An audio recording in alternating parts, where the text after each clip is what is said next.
Hi, this is Frank Rositas. This is my week 3 video submission for FTE 217. Instructors Brandon Evans. My work area is free and clear of any ammunition and firearms, so my work area is safe. Um, three The three parts that I did pick were uh, the extractor spring, the gas rings, and the firing pin. I wanted to pick these because the main part of the bolt, and um, without any of these working properly, the firearm is not going to fire. So, uh, what I've learned through this research was not really too much, but yeah, enough. But there are three types. There are the original and the updated selective pins, firing pins, and really basically the difference was the diameter for this ring here, which is the ring where the retaining pin will is right above. Um, the the other one would have been the selector pin, or the semi-auto one pin, firing pin, which is a thinner, has a thinner ring. Um, the preferred uh, the preferred pin protrusion, the firing pin protrusion out from the bolt face, which is right there. The preferred, uh, let's see if you can see that. The preferred length for this firearm, the AR-10 platform, which is I'm doing, is between 0.055 to 0.060 what's thousandths of an inch in diameter, not diameter, but in protrusion for this firing pin. The overall pin length is about 3.929. I actually measured mine using some digital calipers, and this is 3.937. Um, my my The tip of the firing pin head, um, the circumference is 0.068 thousand of an inch. So, what happens if this firing pin is either too short or too long? Is if it's too long, it strikes the primer of the bullet too hard, uh, which can cause a break in the primer and cause extra leakage of gas, and uh, having a poor performance as far as firing because of the lack of the gases.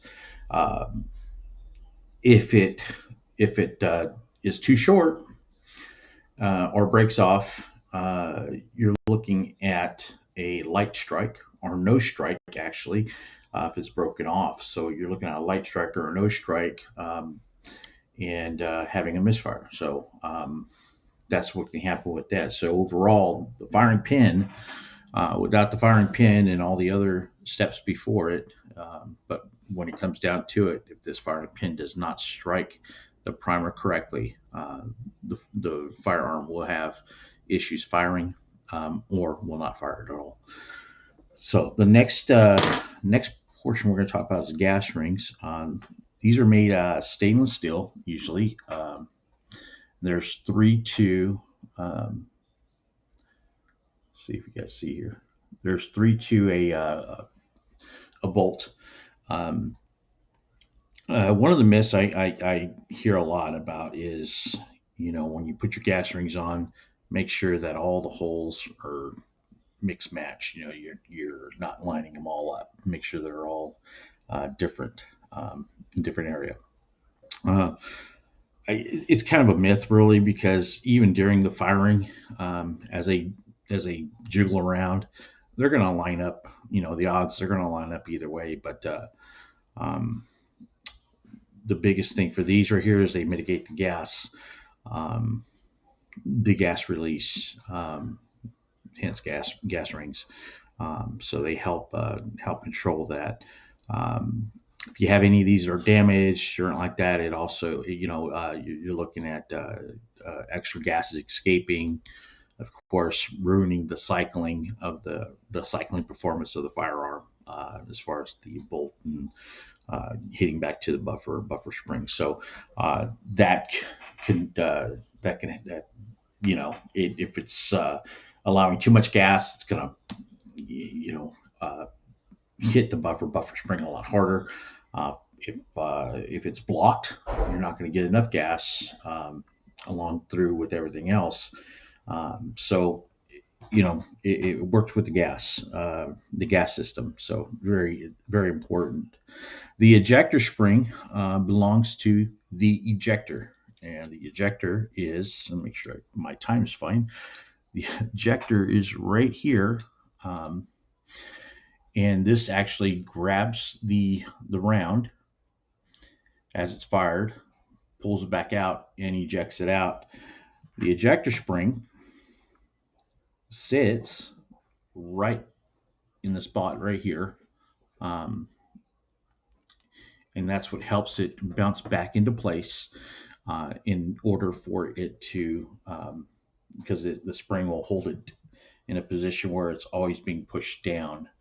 Um, so as it ejects, it pops buck up, and the spring pushes it back down with a type of um, oh gosh, I forgot the name of that motion, but not a pendulum, but like a teeter totter in a way. So the spring is very important. Now, if you have a worn spring or a broken spring, it can cause ejection issues. Not ejecting correctly, and that could be obviously an issue. Double feeds, things like that. So these are highly important to make sure that they're looked at, maintained.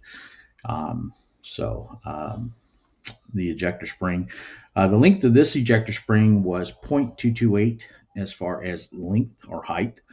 And the actual width of this ejector spring was 0.1595 hundred thousandths of an inch. Again, these are made out of high quality chrome silicone wire, and from reading, it's heat treated and then it's cryogenically processed. To help with the strength, the tensile strength of the spring. So it's uh, pretty cool that way they do that. But injector spring is the smallest, one of the smallest pieces of the AR, and it is one of the most vital pieces to make sure that's working right, because it will definitely um, stop your day of shooting. So I hope I hit everything. I think I went over on time, but um, if you have any questions, email me. If I screwed it up, let me know. But this is my presentation for week 3. My week 3 assignment, FTE 217. Thank you.